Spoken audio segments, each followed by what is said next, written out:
Question is, was the helicopter slated for replacement and when? I don't have an answer to that question in terms of being slated for replacement. The aircrafts that we have, fully functional, like I said, rigorous checks that they go through, and they were functioning just fine. Well, just such a sad morning here as we learn more about the lives of these two DPS troopers and how they paid the ultimate price just trying to keep that community safe. Yeah, and two amazing Arizona citizens with our thoughts and prayers are with the families, of course, that have been affected. They shared a little bit of background on those two men. And Josh, you worked up in Coconino County, and so you can share a little bit of, thought on this case. And what are your thoughts on maybe even the man who was involved in the domestic violence situation that started the entire thing?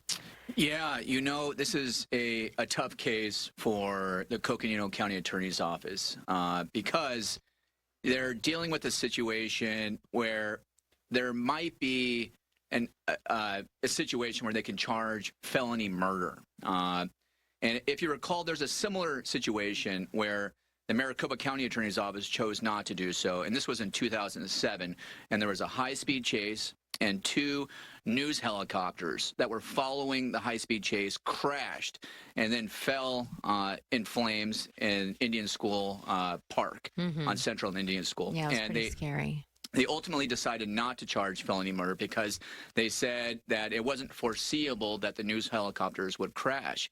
However, in this case, you have a law enforcement helicopter that crashed during a shootout.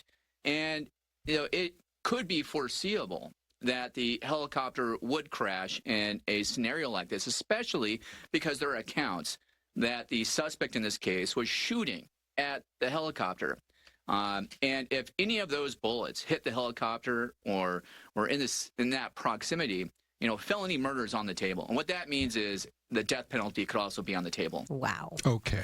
So, Josh, you've got perspective on that. I know you've got perspective on several other stories we want to ask you about, but let's return so we don't leave people hanging regarding the ransom note. Now we're shifting back to Tucson.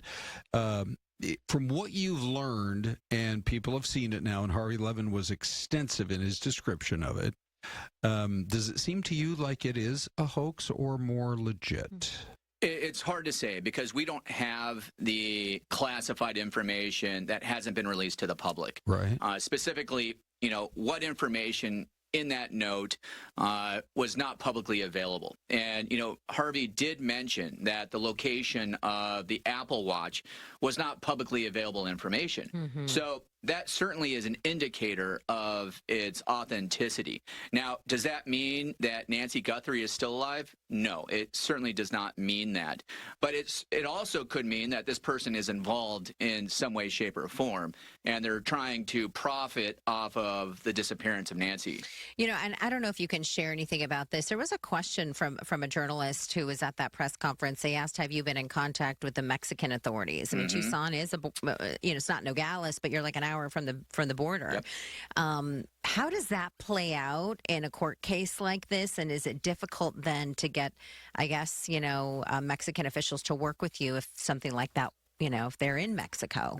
Great question. So if this is a professional job, and it appears that it is, you would want to have the subject, which would be Nancy, located in an area that is difficult for law enforcement to find. And that means you don't want Nancy in the United States. You would want her in Mexico. And I'll tell you, CBP, Customs and Border Protection, and Border Patrol were involved in the investigation from the very beginning of the case. Now, yeah, that's right. Yep. Since day one. Day one. So okay. Border Patrol. CBP. Yep. Obviously, they're experts at finding people and things.